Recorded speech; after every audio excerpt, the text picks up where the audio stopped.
Шихова Андрея Хусаиновна. 29 года, 15 января. В учительнице истории работали, да? Да, работала 25 слишком. Здесь в Ленкуле. Здесь я окончила школу десятилетку. И здесь начала работать после учительского института, а потом заочно-педагогически окончила исторический факультет. А вот сіздің фамилиясы несек башланды? Не Кішіховлар деп айтылады? 1575 жылда Сібірге зор карван келе хан уақытында. Кучым хан біздің енді атақлы Сібір ханы. Бұл уақытта 1578 жылына біздің тоғым затлар, шайықлар келген. Әуәшбақы шайық. Балам кәдінің үйіне кейтір. Мен де оның үйіне сілеп керіпмен. Мынағында тетена. Кирге барғанда. Кирге Анның. Демәкі оның Әуәшбақы деген бабамыз дүрт баласы білен келген. Қатын қызларына есепке болмағандар. Ана үшін 3 ұлы ғына тілге алалар уақытны. Әлім шық, әшкі шық, баба шық, фейзі шық. Мені бұл фейзі шықман, баба шықнан көбірек екеуін бірге қошып барғандар. Ана ол әр бір нейлер соңға Шиховлар өз фамилиясынан қалмаған. Қойсы Зайнтин деген түп бабабыстан зығыптаға Зайнтин қайланып кеткен, Бақтияр бабыстан Бақтиярлар болып кеткен. Аның үшін мұнда бүтін халық Шихов болып бітер еді. Касым Ибрагимовлар, Аминовлар, Бахтияровлар, Зайнетдиновлар, Бутусовлар. Ғұмымын нендей фамилия бар қазір ауылда. Уленкөлде гіне туғын, мен Яланкөлде туғанмын. Оның үшін Яланкөл менің туған ауылым. Бірақ оның турында да біраз жазған болып жатам қазір. Уленкөл турында жазғаным шыққан екен, самайызда шыққан ешбір оның несі жоқ. Қызықтына шыға болсағыз, оны көрсәте олам.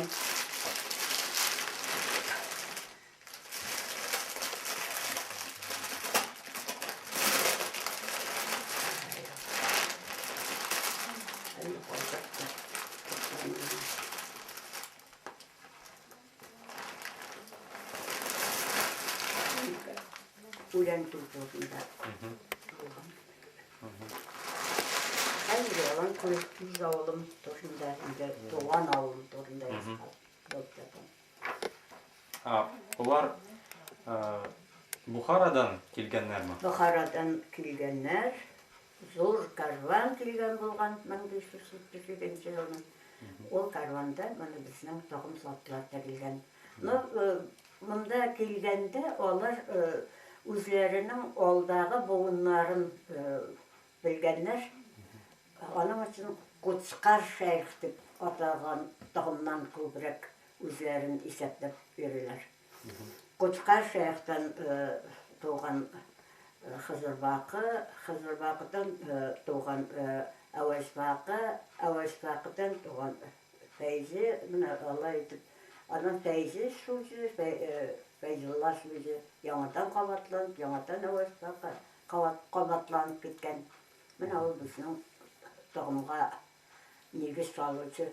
Яланкөлінің де, Құмысының да, Аубатқанның да, Уленкөл жарналы Қаракөлінің да, Досқазанның да бүтін ішінің тұқымы бір ұқ. Ноғы қазір фамилия башқа болып кеткен. Айттым, соңғы біраз өздерінің көбірек дан тұтқан бабаларынан шығып, фамилияларын өзгертіп бергенler. Bu yıl bana Kimler kilgen bulgan bunda yazıcı Fauziye Bayramova, o İbrahim Muf'nun, Abdurrashid İbrahim'nin doğuna 100 yıl bitkigen. Biz onu İbrahim Abdurrashid babayını biliriz, baba deyip koyağanbiz, babayı değil. Baba deyip köbrek aytkanlar avtoritetli kişilerine.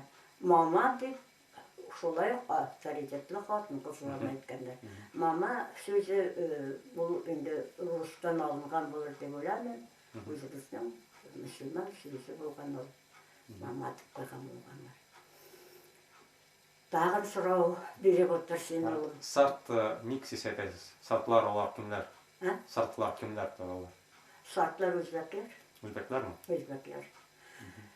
Baharlılar degen isim aslında kilgenler, Taciklar da, Özbekler de, Kırgızlar, Kazaklar da, bana bizden bir yağından daha Kazak tığımız da var, Kazaklar da tığımız var erken. No kurek Sartlar, Özbekler dip hissetlenir. Taciklar da girip gitken bizim tığımızda. Allah Bunda Ayalı degen halklar yaşayan. Ayallılar yani helalliler, üzerinin helal yigitleri, hatınları var degenden de çıkıverdiler diye hissetlenirdi bu söz. O ayallılar aman kelgen bizim o tığım zatlarını büyük bilenmeden olganlar. Başka kilge gelmişler, şekilli edip karagan bulganlar. Onun sonra o ayalalar sartlarının, baharlılarının avtoritetlirak, bilgenrek, onday dini nerselerini halk bulganına üzerine kızların berip onlarını öylendire başlaganlar. Atı başta kuymaganlar. Başta bir ne bileyim karaganlar halk, bizim halk degen şekilde gitip. Onlar nerede yaşayan? Bunda mı? Benim Tuzkazan'da bulgan ayalı olası Tuzkazan'da da bulgan onlardan bir neçe onun hazır yok o ağıl ne degen ağıl Kamşıl degen ağıl Kaşuriye ve dediler Rusya. Onda yaşayan bulganlar ayalılar. Ayalılar şolay yok mana bizim kişiler şekilde onda bunda oturup yaşap yapkan halk bulgan. Taralılar degen söz kullanılır. Taralılar o bizim var Buharlılar da, Ayalılar da, başka halklar da yaşayan, Tara'da yaşayanlar, Taralılar deyip koyganlar. Tara'nın mesela bizim kim Kucum Han zamanında yaşayıp bulgan deyip hissetlenirdi. Hazırında kim basıp algandan sonra Tara salıngan, iti hissetlen 1594 yılında. Faktiski Tara degen söz, Tura degen sözden alıngan. Tura ol şehir ola. Sala dilir, Sala ol ağıl. Bana Siyala degenge uşak giderler. Var bir bizim Müslüman halklar, bunda yaşayan bütün halk ona ala kullangan bolgan. Tara'nın burnunda elekki var bir Kucum Han'ın turak yurtları neleri bulgan deyip hissetleriz bizim indi halk. Kimge hatlı ok, Kucum Han'a hatlı ok. Oy Kucum Han deyip onda. Kim yolla bolgana hatlı, 1800. Ay 1584 yıllar edip hissetlene turgan elikte hazır o Bayramova 85 yıllar edip hissetleyken kimden bana yolla bağlığın severine kim durumda gelenden diye anlap otursun. İsmini antıp oturmun. Siz bilesiniz mi? Neydi razницасы var? Şıhlar, kuçalar. Hocalar deyip ulu шықларының атаклы халыкларын хуҗалар дип атап кеткәннәр дип әйтә торганнар инде борынгылар. Бер нинди шықларның хуҗаларның арасында айырма юк дип әйтә торганнар. Инде хәзер белмим, может безнең заманда укыганда ул китаплар неләр бик кыйбат йөри торганнар. Библиотекада булмаган очраклар була торган институтта, Монскида. Аның өчен хәзер яңадан яңа неләр таба торган булганнар бәлки. Китаплар неләр укып белә торган булганнар, но безнең заманда хуҗалар дигән сүз бар, ул шәйхләрдән алынган дип әйтә торганнар.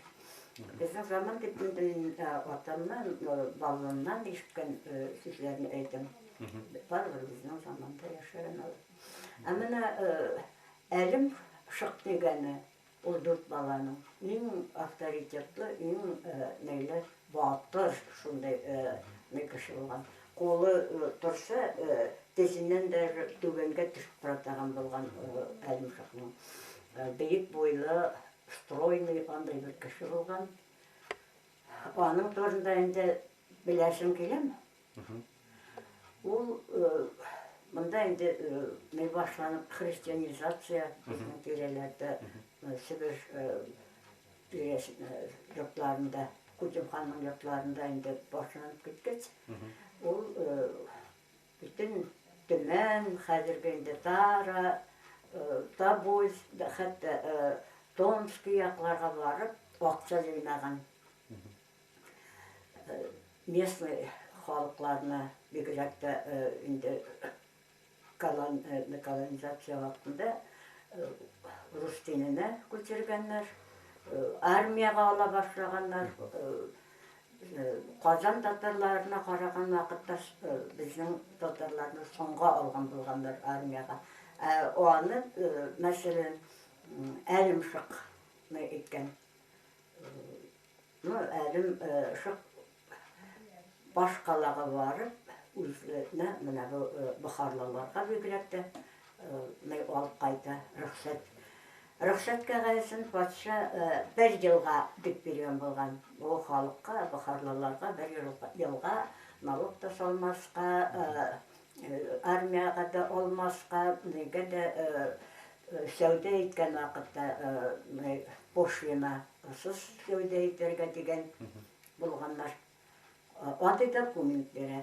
Ләкин ул киридән чыга, рус телен, татар телен белгән бер кеше белән очрашып, бу документны күрсәтә. Ана ул документ безнең тирәләрдә копия белән булганда Төркиягә алып киткән булганнарыннан аны. Аннан бу кеше әйтә, 1 елга гына биргән сезгә ирекне. Ничек это ярлыкмы? 1 генә елга. Ярлык. Ярлыкны. О вольности бухарских татар. Аннан бу аны аңлап алганнан соң 1 елга гына риза булмай, киридән керә патша янына. Ул вакытта инде патшаның нәләре, янында отырган кешеләре аңа каршы бер әйтәләр, эт дип, бер әйтәләр, арслан дип, юлбарысмы, арсланмы, онан бер җанварны каршысына җибәрәләр. Бахыр бер нинди янында кылыч та юк, бычак та юк, башкасы да юк. Ул хайван ташлангач, аягыннан кәвешен тишеп алып, этнең бурнына суга. Эт тегеп төшә. Этмә инде, нәймә инде бурныгылар алай. Безнең халык әйтә торган башкалагына дип, башкалага гына барган дип, столицага барган дип. Фат абый безнең атаклы нәйбез була инде земляк. Якташыбыз Яланкүлдә туган, Яланкүлдә үскән. Ул абыйның нәйсе дәрәҗәсе зур. Ул доктор исторических наук. Омскида бітірген институтны соғыттан соң. Ол 1750 жыл итеп яза. Ол документқа негізленіп жазған болыр деп ойлаймын. Менің әтейімдердің, бабаларымның әйтуі бірінші Романовлар вақты Мәскеуге барған деп айтып тұрғандар.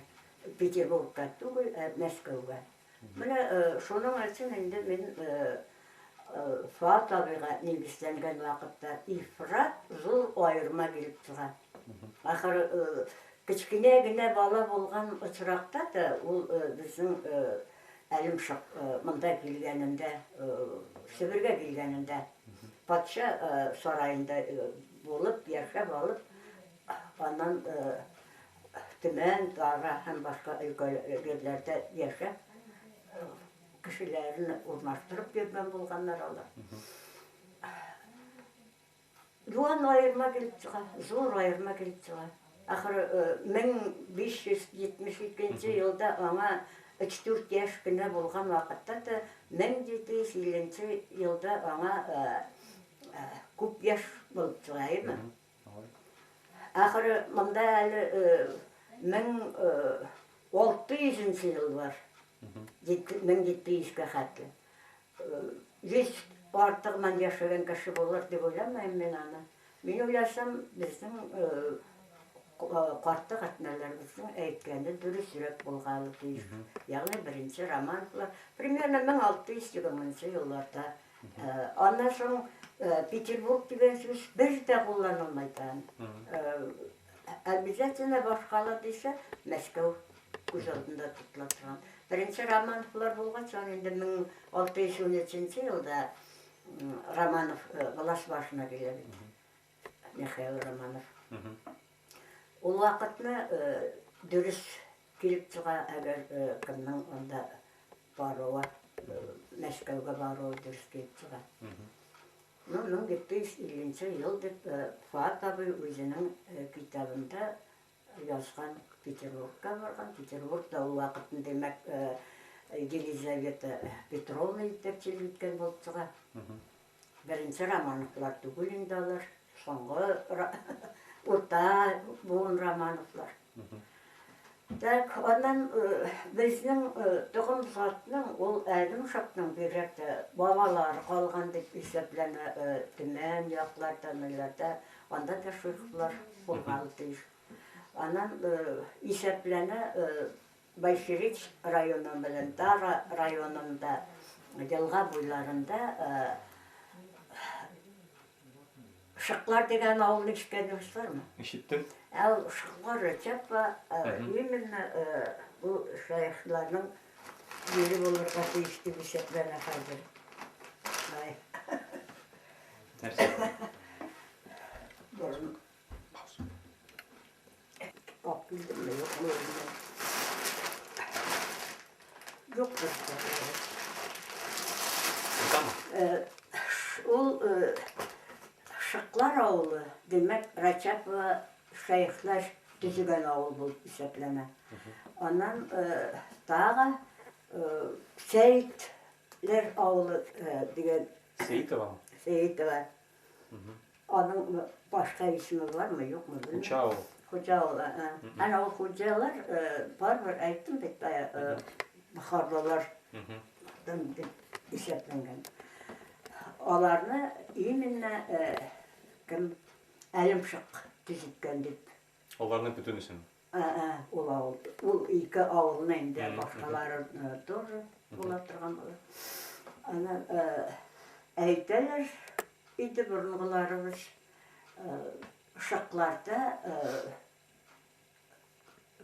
кімнің әлім шықның қабірі бар деп. Мен енді қазір Шамна Nerede? Шықлар ауылында. Şıklar abi.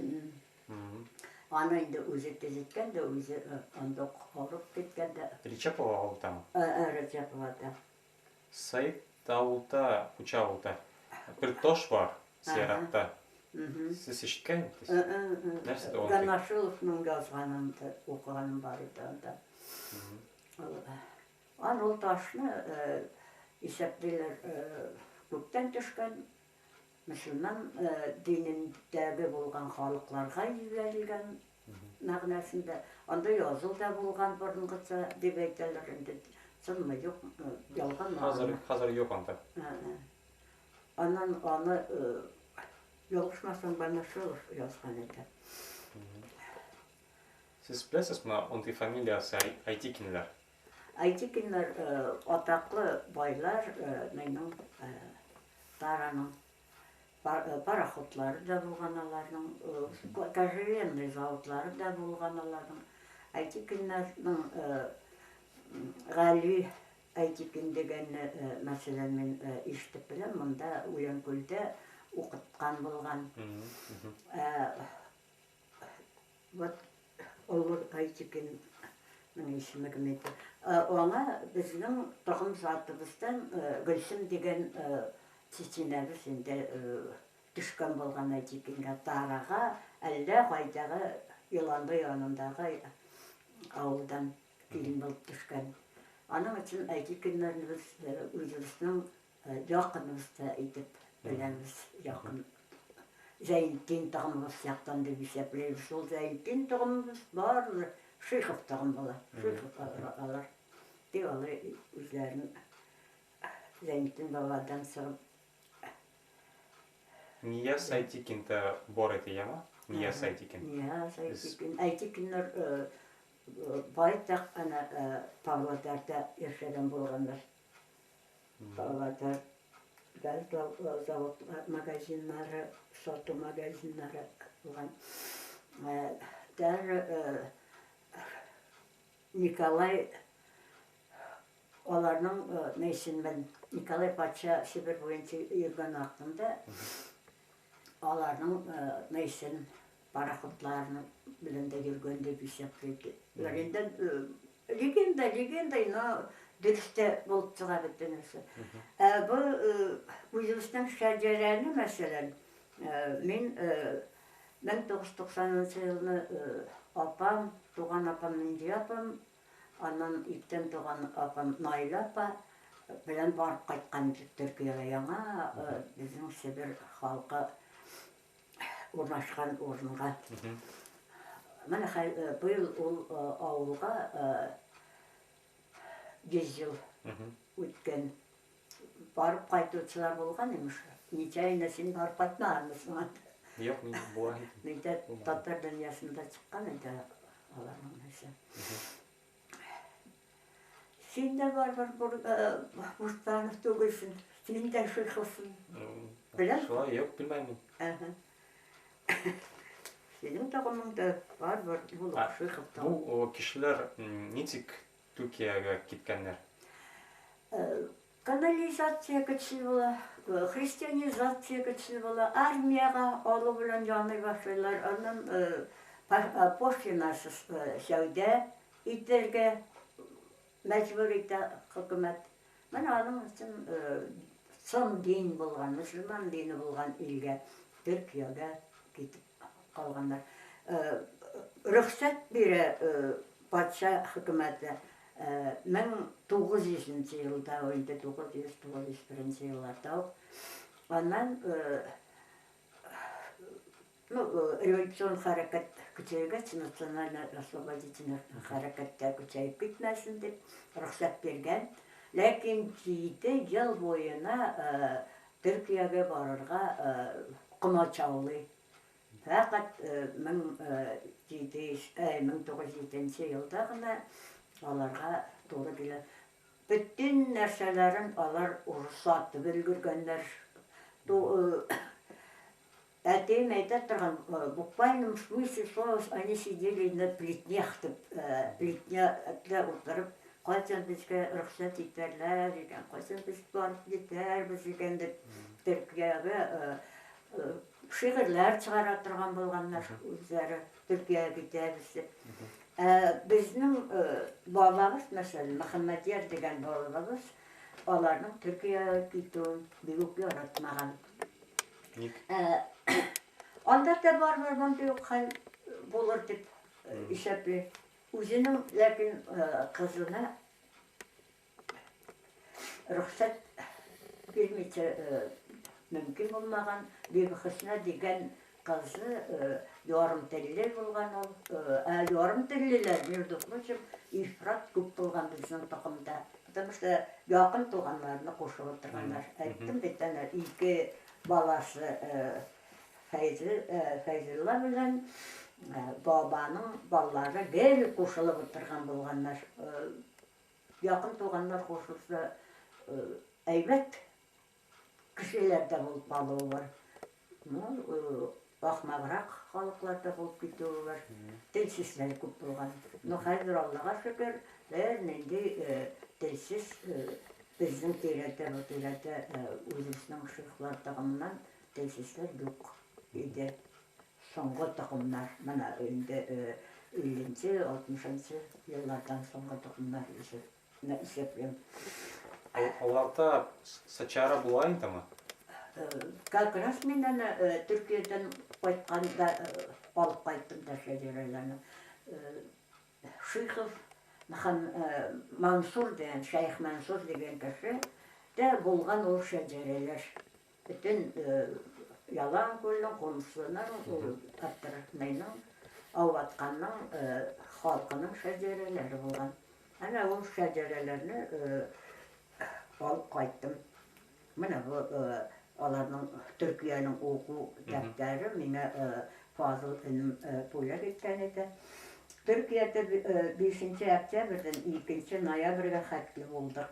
3 qarçıq, Minci apam, Nail apam, hem men 1990 yılda Türkiye'deki tuğanlarımızı görüp qayttık. Unutulmazlık seyahat buldu. Tuğan tomaçalarımızı görüp qaytığıma seyilip bite almayım. Şeyhler takımının şeceresini көтеріп qayttım.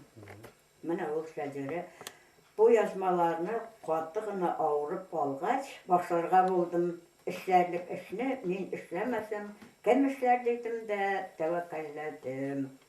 Songa rak tevekkelledim 96 yılda. Mana Uyankul ağlı. Ondan mında gitti Muhammed Peygamber'in takımı Muhammed Peygamber'e xatlar, Muhammed Peygamber'den soň onun babaları, neleri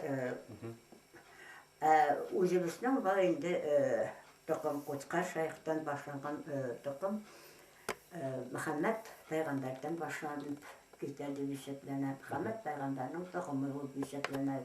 Şeyhler, Mersin'de bölge. Anladın mı? Anladım.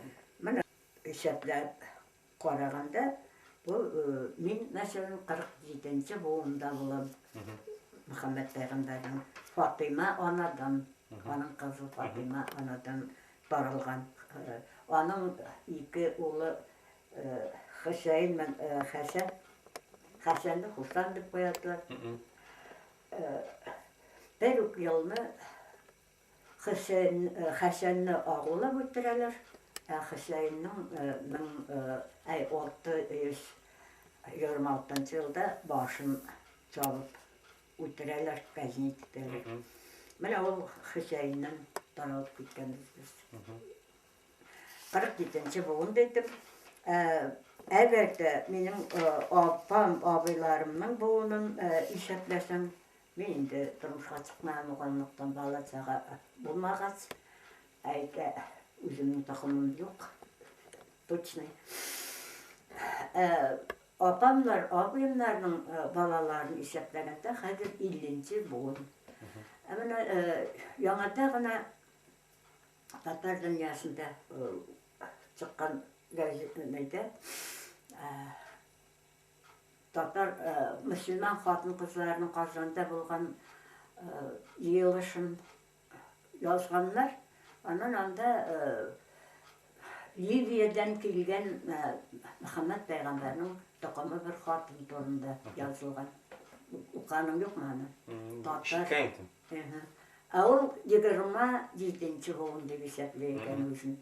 Bizning mana munda Sibirde son bolsa da 50 boğun yaşap yatı. Şıйховлар deb köbrek bizning takımna ol Muhammed'e babamın takımın köbrek eğitip yüzerler. Nersesi olay Болғандар әйтермен, шық фамилияны біздікілер бұрынғыдан ұқ, Ауызбақы шайықтан ұқ есеплеп біткендер. Не үшін Сәйітова дегенні сұрағалы мүмкін едеймін. Бұл әлім шық, ашқы шық, баба шық, фәйзі шықлар бүтін үсінде Ауызбақының балалары. Ауызбақы Сәйіт бұл есеплене. Сәйітлерді кім деп білесіңсің? Сақлар жүйелді, құтшалар. Сәйіт деген сөз Сейіді. Ол Мұхаммед пайғамбарының Ирақ тұғымы деген сөз бола. Мына бұл Ауызбақы Сәйіт болғанлықтан оның ұлы әлім шықты, солай оқ Сәйіт бола, шайх, әлім шайх. Оның үшін шықларына есеплейлер, оның солған ауылы да, өлген ауылы да деп. Дұрыс болса бәрінде кімдесін. Қазір шықларда жор үйгіліп ятып, бүтін ол жор бойындағы болған қабірлер. Yola. Прямо бокшлар жылғаға түсіп жатайымыз. Bir güzel, конечно, андай хал. Bu sıçralar nitik? Şəcərə. Arap dilinde mi yazılayın? Ол ғарап тілінде жазылған еді. Hazır bu Ғарап тілі түгіл, ғарап алфавитімен жазылған еді. Татарча. Әмеңе кім анда яшап жатқан бик әйбет андай тұқым затымыз бола бар бір, әлімшік тұқымы. Хасан Каплан деген. Хасан Каплан да Шихов бар бір. Анда Түркияда бәріненде әлекке мұннан барған, бұяқтан кеткен фамилиялар жоқ екен. Үзеріне башқа фамилияны алырға қошқан болғандар. Башта біздің ол Фазыл үнім деп айттым, ол менің әтейім білән бір туған бейбі қысына бабамның, кішенемнің ғынуғы бола. Мене енді 2 жарым болын бұлтыға. Оларының фамилиясы Қарагөз болған. Әуіл Қарагөз деген сөз оларда, нәрсе деп етім, юморист деген сөзге де туры келе екен, ақмақ деген сөзге де туры келе екен. Аның үшін қазір ол өзін Шайхов деп, мұндай әші біздің елде еді башта. Қазір Киргизияда, неде, Жамбылда яшап жатты, Қазақстанда. Фамилиясын өзгерткен еміш Шайхов деп. Білмейм, аны енді көргәлі тұр келмәді бұл арада. Хасан Каплан'da Хасан Каплан абы, міне ол оқытып, яздырды меңе. Оларда қол yazma kitaplar var mı? Қол жазма китаплар бар еді. Вот меңе бөлек еткен еді бір китапны бір туғанымыз. Оны мен ауыр бола тағын аша деп қалдырып келдім. Мен онан үстәуіне мен аны бөлек еткенін де аңламадым мене. Анда жазылған еді бик Омский, Тара, Большевичи районларының, ауылларының біраз тарихы. Мұнан кеткен кішілер гел істейлеп отыра тұрған болғандар. Біз өзіміздің ата-аналарымыздың сөйлеуін әкият шекілді етіп тыңдай тұрғанбыз деп айта тұрған Хасан Каплан абайда, басқаларда. Әменім иттен туған абайым ол вақытын әлі исән еді. Улы Фазыл завод деп айтып бая тұрғандар еді уақытына сүт фабрикасы тұтқан. Ол сүт фабрикасы анан сатып ма, әлі компанионына қалдырып ма, мұнда сүтінеге келген еді. Советтер Союзына. Бұна қайтайындан Қазақстанда ятып қалды. Әйтелер Кириден қайтқан еміштікті білмейм. Мен ол Hasan Kaplan abi. Bu Kaplan degan söz әллә нинди мәгънәсенә җиткән булгандыр, аны әйтәмен. Bir ул Шайх Мансур, Шайх Мансур цитатаның bir тагымында сакланган булган ул шәҗәрә. Гарәп алфавиты белән язылган. Аны миңа Хасан Каптан абый укып утыра, мин язып утырам. Алай алып кайткан идем. Нинди шәҗәрә була инде анда? Китапмы? Ана свитокмы? Нинди? Менә мондай нәйди, дәфтәр. Дәфтәр? Алар инде аны күчерә язган булырлар, кем белсен. Менә мондай дәфтәр иде, шундый форматлы дәфтәр. Хәзер монда Үләнкүлдә, башка авылда, елларда шәҗәрә бармы? Шәҗәрә в основном мин аңлатып ятам кешеләргә дә үзләренең нәйсен Ниязовлар Чарналыда, алар Чарналыга күчеп килгән кешеләр дип исәпләнә елга яктан.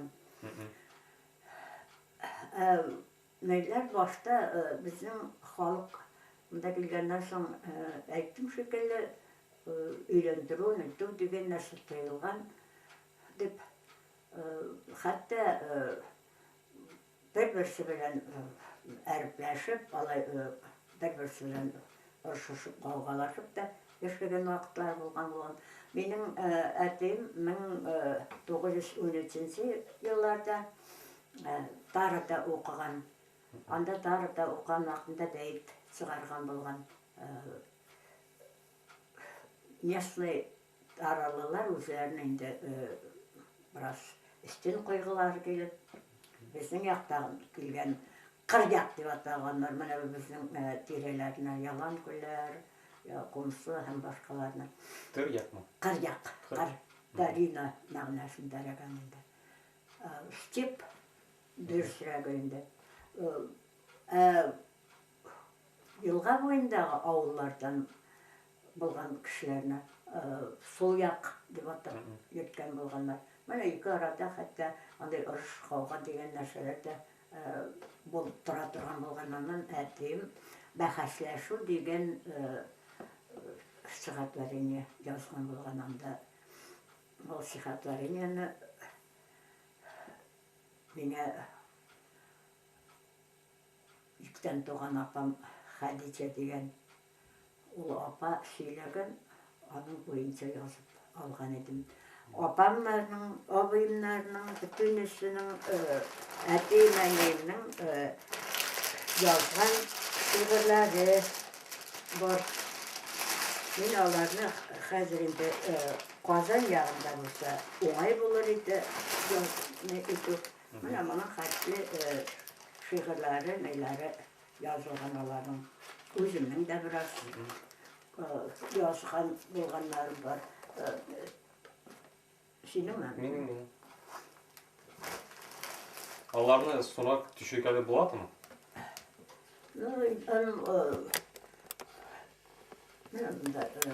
Сәчәр. Шәҗәрә.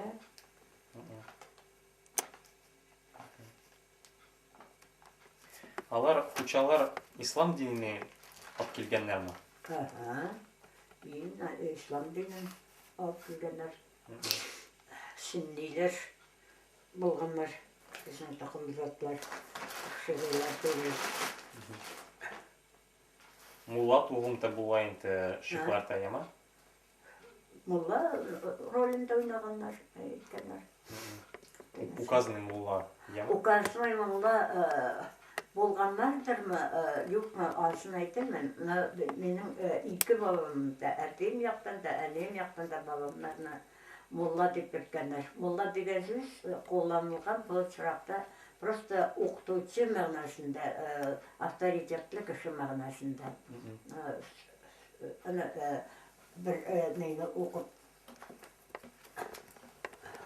бирә алам.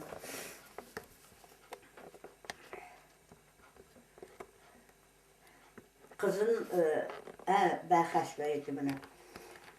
Assalamu alaikum yapkulaklar. Bu indi buharlalar, farklarını, bizning yoqdagi xalqlarni yapkulak deb yurgan bulanlar. Ve aleyküm assalam dik kulaklar, bu indi yılgayaklar, ayalalar olayında. Baxtlar dileymin oğuzlarga, baxarsa gitmesin oğuzlarga, neticeraklarga demişler. Eytişip olayıp bakmaklar. Bu indi hazır ayalalarının birisi.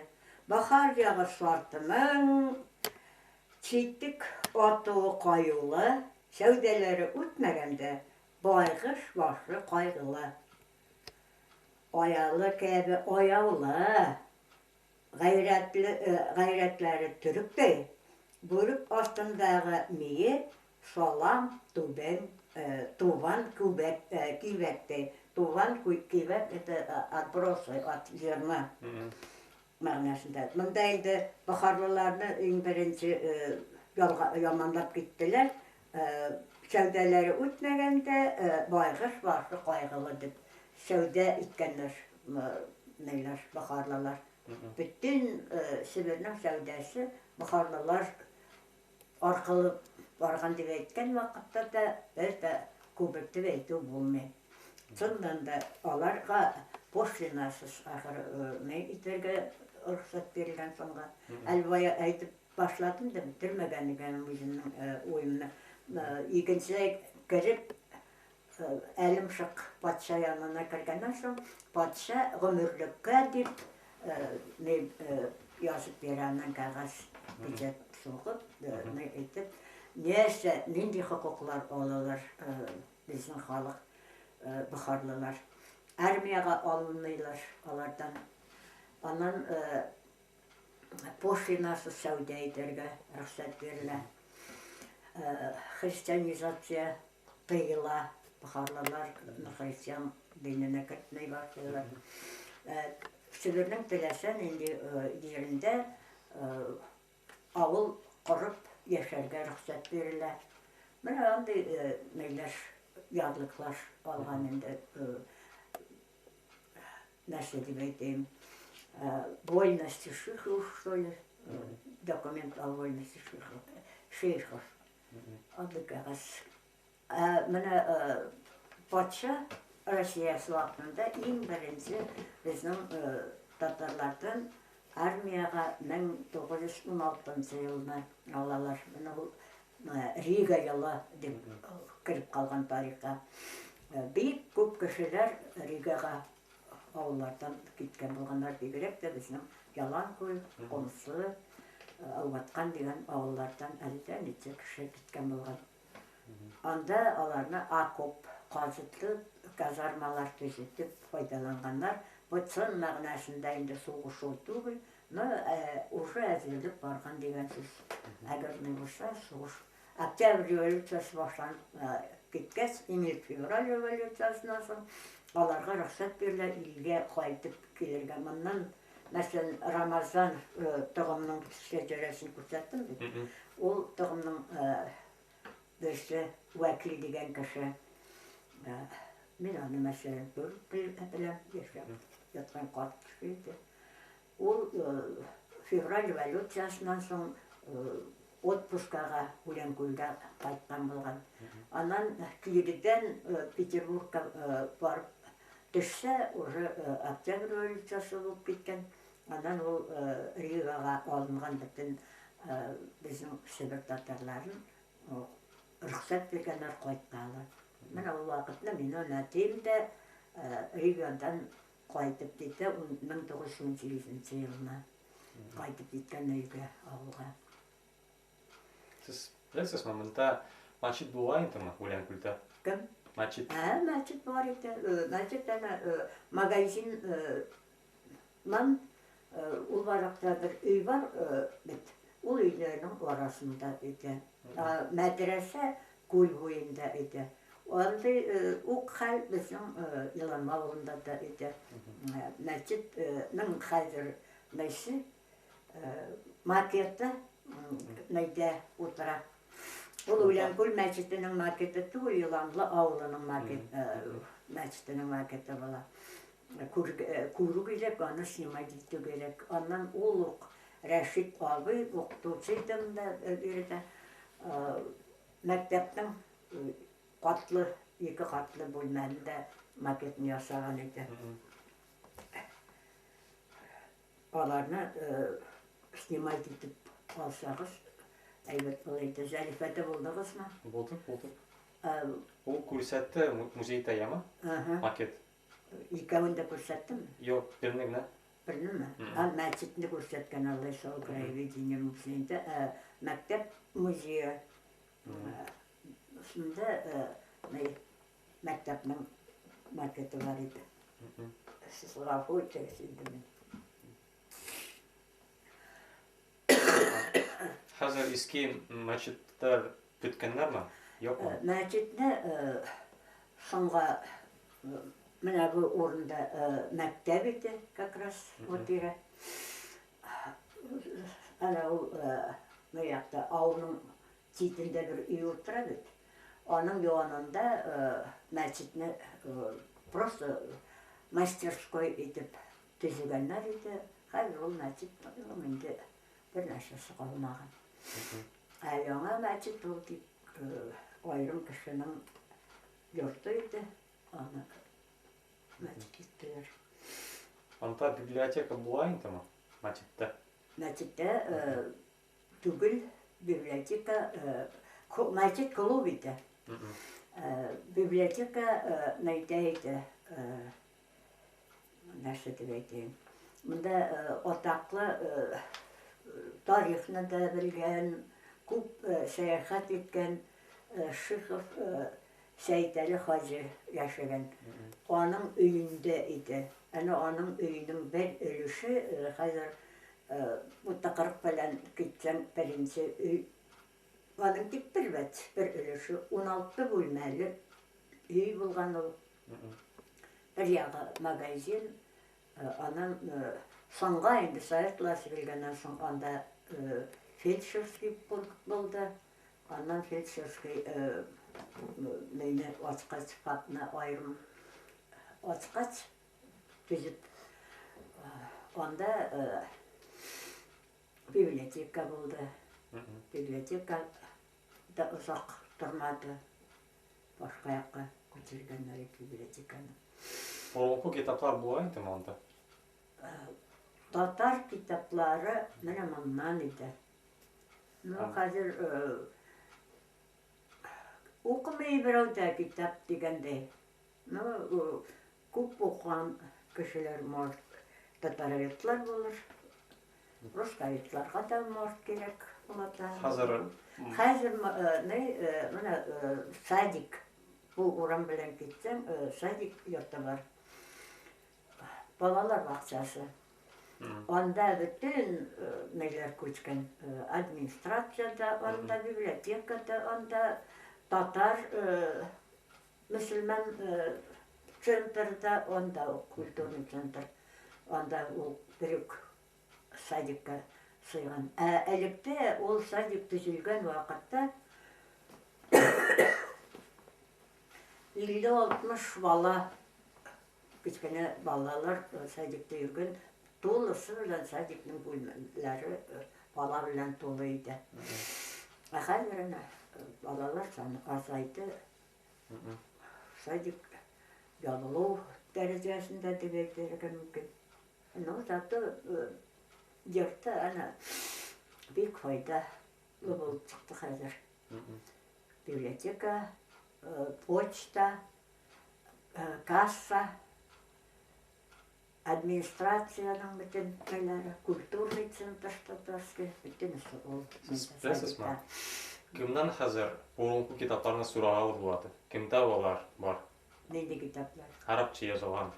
Арапча язылган китаплар булса, Коръән китаплары булырга мөмкин. Но миндә бар иде бер китап. Ул Коръән хадисләр неләр язылган түгел, бер строительный ашаган бер китап.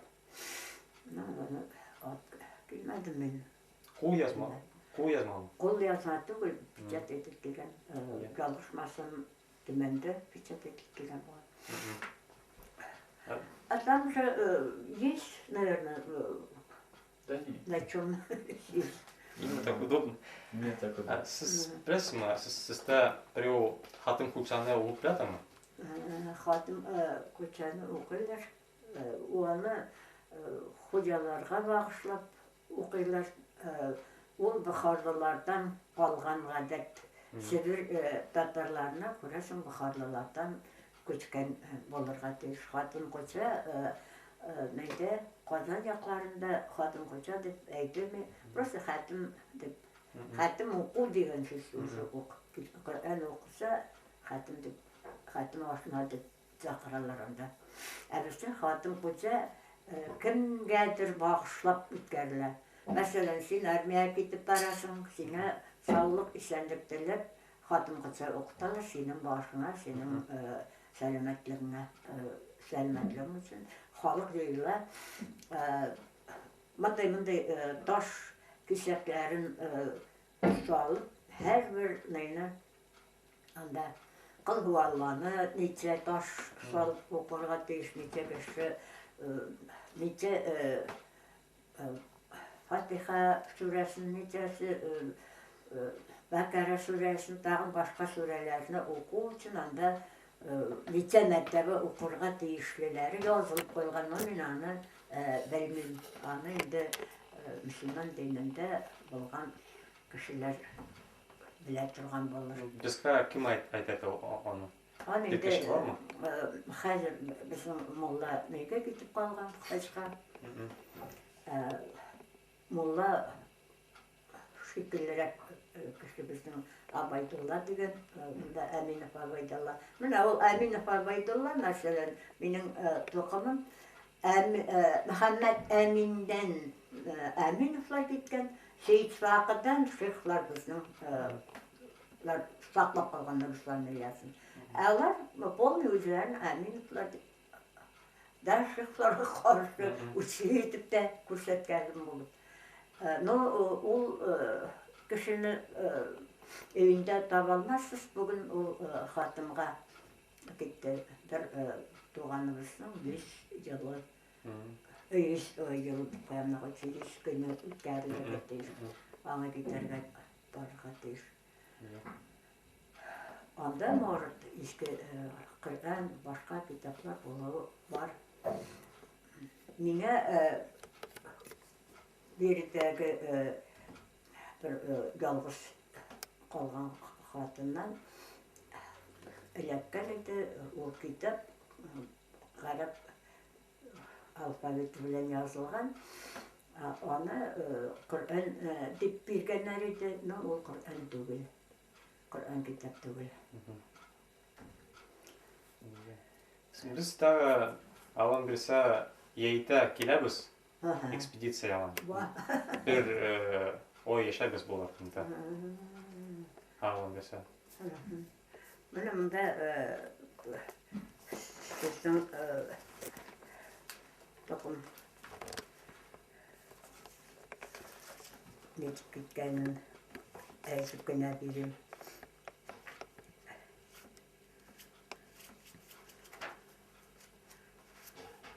Станкlarını bitlerini yazıp alganım yok.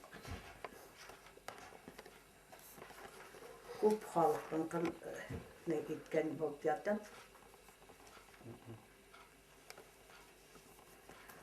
Ул көчне сорай торган эш бар бер. Кайдайды.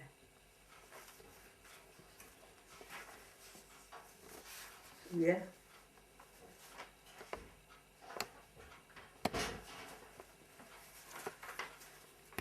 Шиков Хамид Таканың токымына керәсез. Токымы буласыз тоже. Сиңа.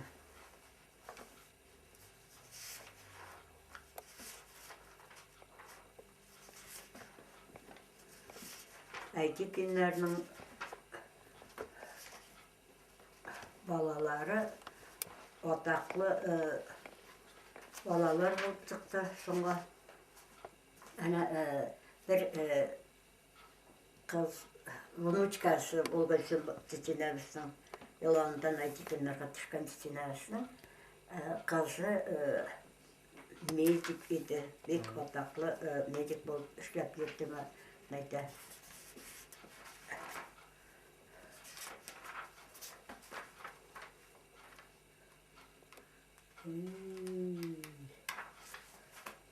Esleşen olay Ağalına kıynalasın.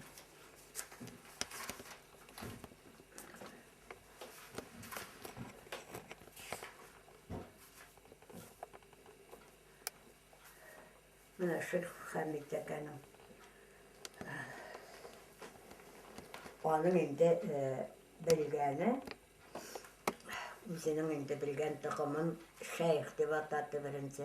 Ondan Bustan doğan.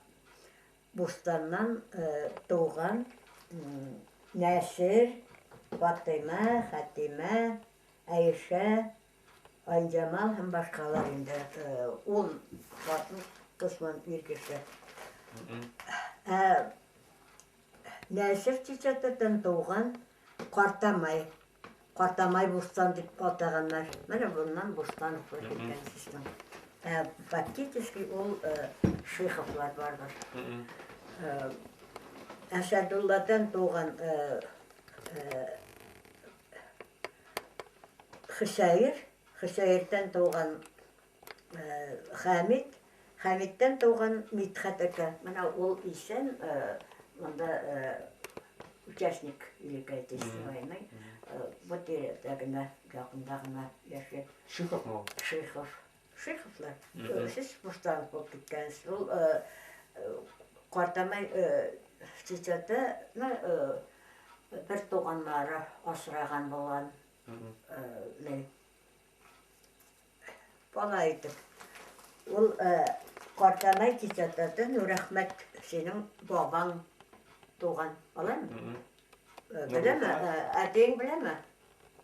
Senin әтең mi o? Benim Kim deysin mi? Kaşaf. Kaşaf деген. Мен мұнда енді Бустанов кімдігіні білем? Вассафны. Вассафның балалары кетті бұяққа.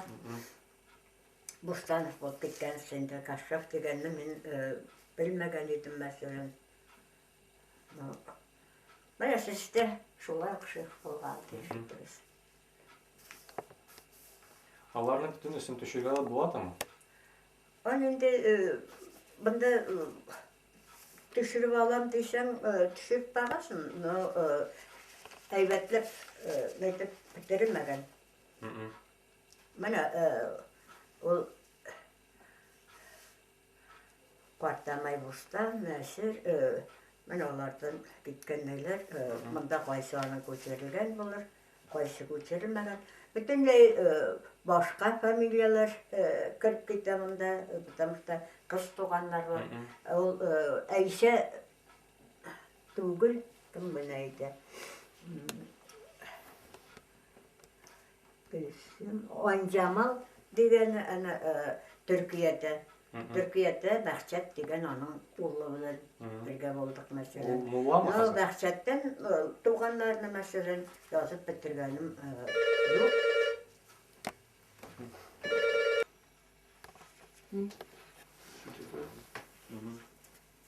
Ты быстро можешь? Кімнәр? Быстрее, чем фотоаппарат делает. Ну, попробуйте. Ну, лучше всего можно это вот полностью из Турции, да, полностью привезли?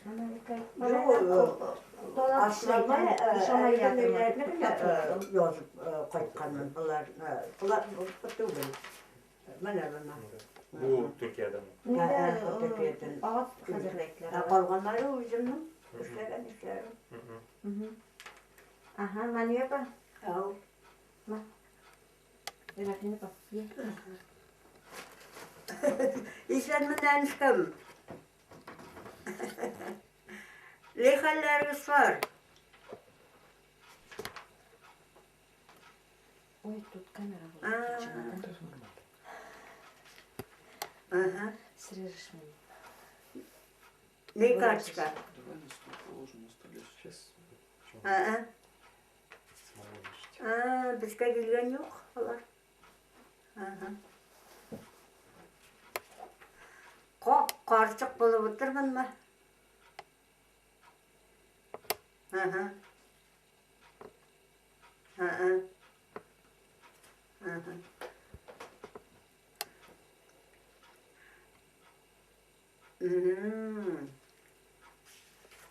Aha. Kırın pişirgen neyler eken o? Men kitapni bana so'rag'aydi, onda men olib borganim yo'q edi masalan. Mana bu kitapni Zarifaning og'aysi Novokuznetskiyda kitap deganda kitap Kitapчик. kitapga tashlamayapti. Bunda aytgan mandan Karashenko mumkin bo'lmasmi ona qarorga dedi. Men olib bormagan. No bibliotekada bor, bibliotekaga ne ikkan edim, bo'ylab ikkan edim. Birinchi qisib kelgan edi. Yaxshi, yozib ketib qo'yganman deb hisoblaydi bo'ladi. Men azıcık kişimin her yazganımı yaratmayı, ilgili yazdıkları olay internetten uzakka soğuk koyalım. Давай вот. Давай. Чей. Daha da bir okul çıkış inşaatta olgan. Algan oyun materyal kilidi.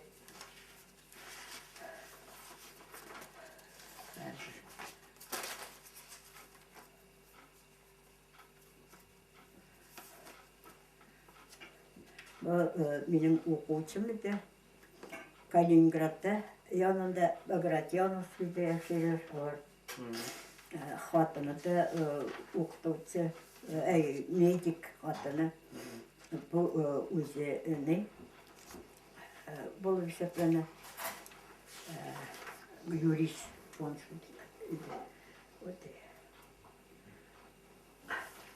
bergan bo'lgan.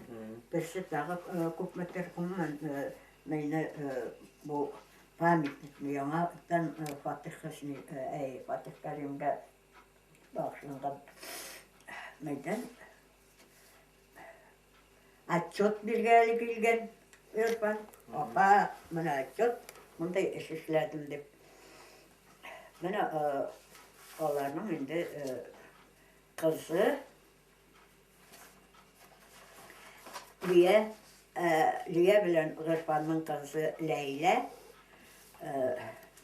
Bu mana abisi Manın Irfan'ın ailesi ola. Mana bu mana bir ok kişi. Bizim oğlunun otam mana 3-nji oğlun doğan bu тоже oğlunun. Mana bu eng forumda kartochka. Mana bu benim tüp babamman, Sintolla babamman bir doğan bolgan kişi. Ne дейсің bu ayın? Tokatla. Tokatla? Шиков mu?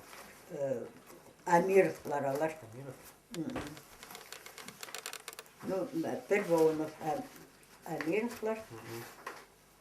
Mana bu indi әтейімнің Ригаға барған карточкасы. Тағы бірісі. Mana indi қазір мен бұларны бұлтап бітірдім. Аны отырғаннан рәттер әлді ішмін.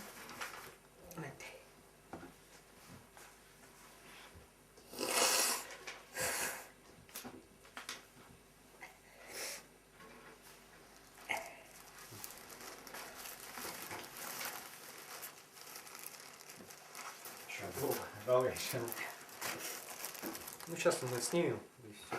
Не будем учить. Вот. Вы не устали? Знакомый.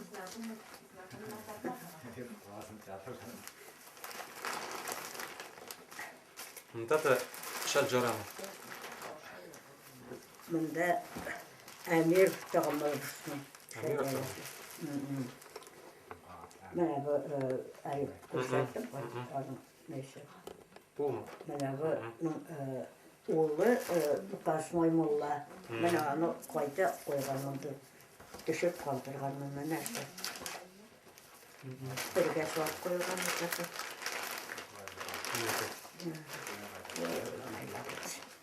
Бұл менә минең атам. Менә монда атам. Менә буларны. Хусайын Шуков, яма? Хусайын Шуков. Мөхәммәдиярулы. Әлеге атаклы Нәби мулланы кайтып куйганмын. Менә бу Төхватлы Тиҗатаның улы Нәби мулла, Лейла мулла. Указ